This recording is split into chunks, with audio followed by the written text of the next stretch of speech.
Hey guys, Hitman89 here, I hope you're doing great. Last week we had the best PC games, check out that video if you missed it. And today, we're gonna be looking at the best RPGs of 2024 so far. Without further ado, we're starting off with an underrated one. Banishers Ghosts of New Eden is a story-driven game where you play as Banishers and you have to fight ghosts in New Eden. Don't forget to leave a thumbs up for more useless information. In all seriousness now, I was pleasantly surprised by how good the graphics look. The presentation is excellent until these characters open their mouth and you realize the lip sync is so bad you'll feel like you're watching a dubbed Korean series. Seriously, the lip sync job is straight up terrible. Okay, I'm done shitting on this game. I like how some of the skills you unlock through the skill tree can also have negative effects. Like having your banish bar fill up faster, but making your banish attacks do less damage. Speaking of which, I found the combat to be average at best. Some fights last way too long just cause how spongy the enemies can be, and overall, it didn't really feel that good. So you might want to consider the second game on my list instead. Dragon's Dogma 2 didn't turn out to be the masterpiece I was expecting it to be, but I still got addicted to it and played it like 7 hours a day until I beat it. No matter what playstyle or class you're into, you'll most likely find it here. Personally, I went with the fighter vocation cause I love me some melee action, and later on I switched to warrior, which basically lets you use huge two-handed weapons and smash your enemies. You can loot or buy weapons and armors and upgrade them at the blacksmith, and you can also craft plenty of items simply by combining them, like you would in Resident Evil. Now what makes this game unique is the pawn system, which allows you to hire pawns from the Rift to fight alongside you, carry some of your stuff, and also help you reach higher areas by launching you in the air with their shield. Or you could just pick them up and throw them next to a chest to make them open it and bring you back its content. Dragon's Dogma 2 is super addictive, climbing on huge monsters and stabbing them is fun, but I honestly don't recommend you buy it at full price cause it runs like shit and it's got more than enough bugs to piss you off. Plus it can be so outdated sometimes that it feels like a remake / visual overhaul of a PS3 game. Speaking of PS3, sadly I never had one, but thanks to Rise of the Ronin, I finally know what it feels like to play a PS3 game. Oh, and icing on the cake, it runs like shit, even on prioritized FPS mode. On the bright side now, you get to make your own character, so I made this big-headed dude with his pink mustache, and every cutscene, I laugh my ass off. Now in terms of gameplay, Rise of the Ronin has a parry-based combat system, which is not my thing. I'm more of a dodge and roll kind of guy, so I got chopped to pieces every other fight. I like how stealth is also an option, but the AI is bad, so it feels like you're sneaking up on blind people. Long story short, Rise of the Ronin is the PS3 version of Ghost of Tsushima, but I found it way more fun cause it's an actual RPG. Keep in mind you can play it in online co-op too, just like the game I'm about to show you. I'm not an anime fan, but I really liked Granblue Fantasy Relink. I found the combat system very dynamic and fun. You can do link attacks with your teammates, which charges your link bar faster, and when everybody's link bar is at 100%, you get to unleash a big special attack, bigger than these titties.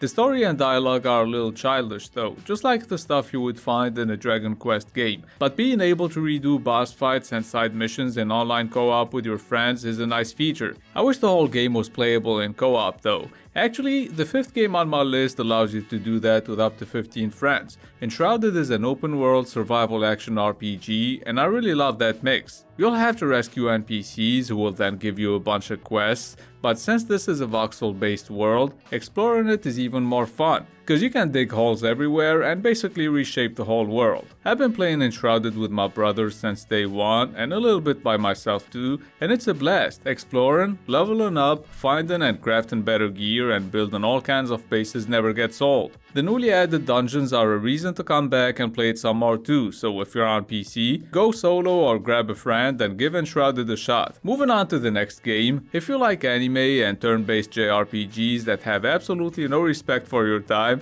then you'll love Persona 3 Reload, which is a remake of Persona 3. Personally, I prefer medieval stuff, so this isn't really my cup of tea, but I like turn-based combat cause I'm an old fuck who grew up playing all kinds of turn-based RPGs on PS1. Keep in mind Persona is one of those games that take around 69 hours to get going, so if you're only into fast-paced games, then this one is probably not for you. The 7th game on my list is completely different. Last Epoch is more challenging and definitely more fun than Diablo 4. It's got its fair share of bugs though, but the gameplay is solid and you can play offline or in online co-op with some friends, and being able to respec at any given moment is great. It allows you to try out different builds and it makes the gameplay much more flexible. I really hope Last Epoch gets a console release later this year so more people get to experience this underrated game. Let's just move on to the 8th game. Final Fantasy VII Rebirth is awesome, cause I was only 10 minutes in and there was already a guy trying to suck me off.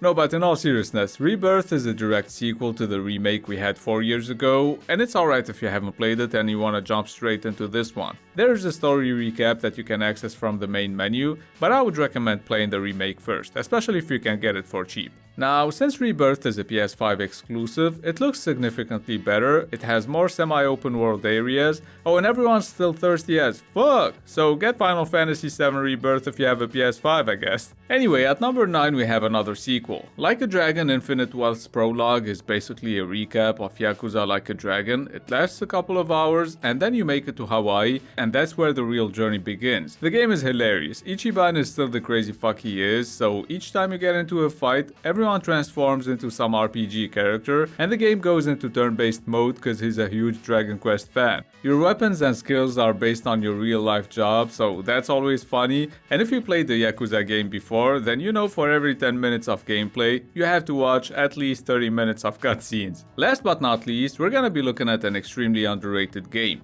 I found the Thaumaturge's world intriguing right away. The game gave me some sort of The Witcher vibes, so I did a little investigation, and by that I mean I just went on Google, and I found out the Thaumaturge was made by the same studio that's currently remaking The Witcher. Anyway, in this game you have to examine your environments, look for clues, investigate, talk to people, and even use your Thaumaturge powers to manipulate them and get what you want. There's some combat too, and as you can see, it's turn-based. But the only thing that bothered me in this game is that, for some reason, everyone looks like a corpse. Other than that, the game is actually really good. And that's gonna be it for the best RPGs of 2024. But before you click away, here are a couple more games I think you should definitely play, and the only reason they didn't make the list is because they came out last year. Baldur's Gate 3's story alone should be the reason you play it, but the amount of freedom you have, the choices and the insane number of possible outcomes and approaches make it one of the best RPGs I ever played. My brother and I are currently replaying it, making completely different choices and absolutely loving it. Another game we loved is War Tales, which is a mix of survival, RPG and exploration with turn-based combat, but where the story is way less important.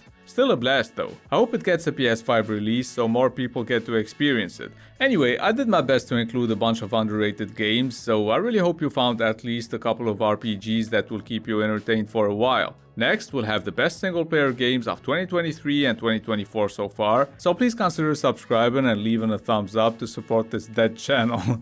It's been Hitman89, see you guys very soon. I will not stop, I am prepared to get to the top, yeah, you must beware. God, I'm like, hey.